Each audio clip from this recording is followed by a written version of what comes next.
Embouchure. The embouchure is the muscles around the mouth, and for brass musicians, it is how the mouthpiece meets the face. I like to not only examine the simple aspects of the mouthpiece contact points, but try to think of the whole system that connects the air to the buzz. It is a dynamic system that changes with the needs of the music, and therefore great care should be spent in creating an embouchure that is strong and stable, but also has the ability to make the most subtle of changes. It should be obvious that everyone is unique in appearance, and we will see that embouchures will vary depending on facial structure. As a guiding principle concerning embouchures, I always ask the question, is this working towards or limiting the player's musicianship? If the embouchure is working towards quality music making, then don't try to change it simply to get a more textbook look.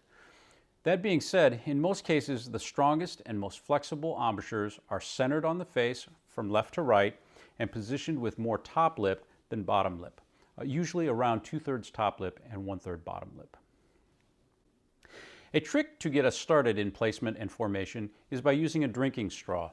By sucking on a straw, we can see the natural function of the muscles around the mouth.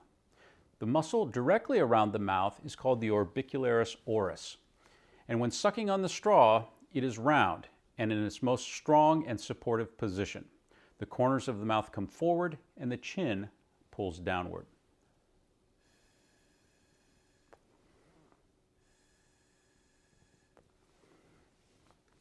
The two corners and the chin can be thought of as the three focal points of the embouchure. We want to avoid the corners pulling back, which will pull the chin up, resulting in a pinched and thin sound. But instead, keep the corners forward and the chin down, promoting an open oral cavity.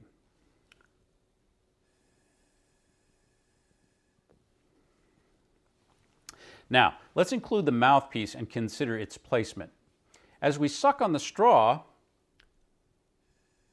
slide the mouthpiece over the end and you will have the mouthpiece perfectly centered on the embouchure.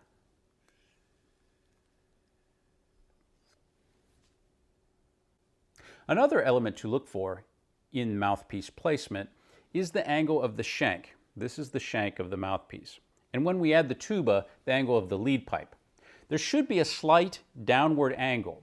This is one of the best ways to see early embouchure problems that can result in long-term playing problems and physical concerns. The jaw works most comfortably as a hinge, and as we open the mouth, the bottom teeth will recede from being in line with the top teeth. If the player does not allow for the mouthpiece to angle downward as the mouth opens, they will need to thrust the jaw forward to maintain contact. This motion is a contributing factor to TMJ disorder, and I encourage you to look for this problem early to prevent long-term harm to the temporomandibular joint. I encourage you to check out my video on posture to connect the ideas here about mouthpiece angle and how that connects to the tuba positioning.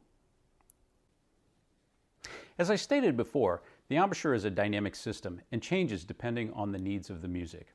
Our embouchure is positioned to have a slight downward angle to the air, but the angle will change with range. As we play higher, the angle is more steeply downward. As we play lower, the angle of the air flattens out.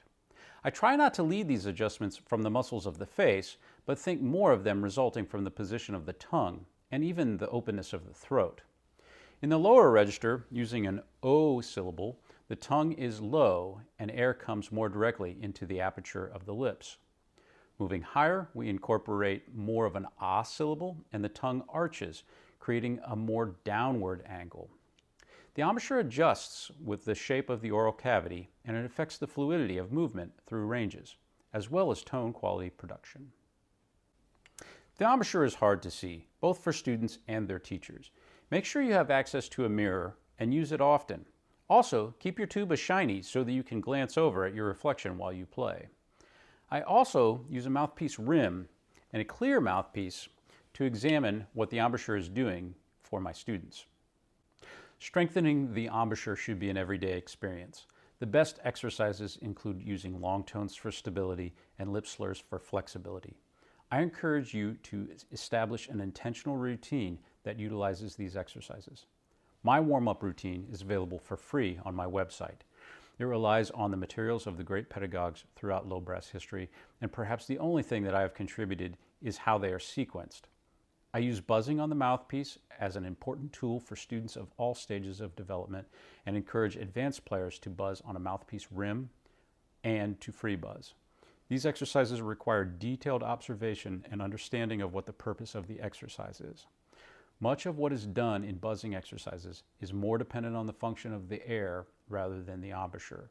Thinking of these exercises as developing embouchure strength rather than fine-tuning the embouchure is essential. Remember that all things in moderation is good advice, and our best exercise will target multiple fundamentals simultaneously. Thanks for watching.